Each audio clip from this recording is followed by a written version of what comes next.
Thank you po, ma'am. Keep it up, ha? Pero hindi mga mata ng iba ang gusto kong pahalagahan ako. Mata lang ng pamilya ko, sapat na sa akin. Sa iba, Disneyland ang happiest place on earth nila. Pero para sa akin, sila. Akala ko wala nang mali na pwedeng mangyari sa pamilya ko. Pero nagising na lang ako isang araw na parang wala nang Ito tama. tayo pupunta kay Lola Banji. Asan po si Mama?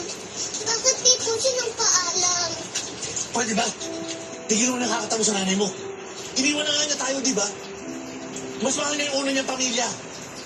Anto, umiiyak ka? Umiiyak ka? Bakla ka ba? Subukan mo yung bakla.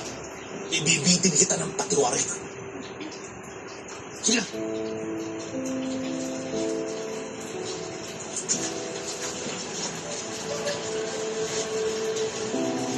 Tito Guap, nakisya. Dennis, pasok na tayo.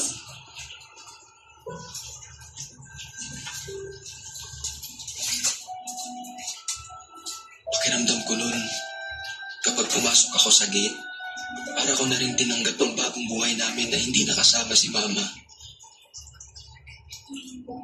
Pero di nagtagal, kahit si Papa, unti-unti na rin nawala sa amin. Lola, asan po si Papa? Wala dito, Papa.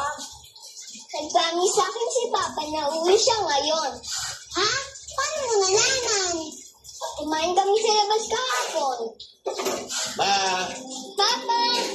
Dennis, siya. Ito naman siya. Ako sa ito, ha? Thank you, Pa. Uy, sarap naman, no? Pero na-realize ko, hindi pala si Papa ang nawawala, kundi ako. Unti-unti kong nararamdaman na hindi ako parte ng pamilya. At kung napapansin man, yun ay para gawing katatawanan. Lakan mo lang dalaga mo eh. Si Renia. Mas lalo kong ginalingan sa school. Para mapansin lang ni Papa.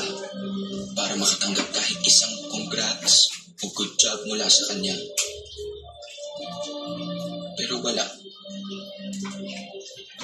Habang binubura nila ako, doon ko tuluyang nakita kung sino talaga ako.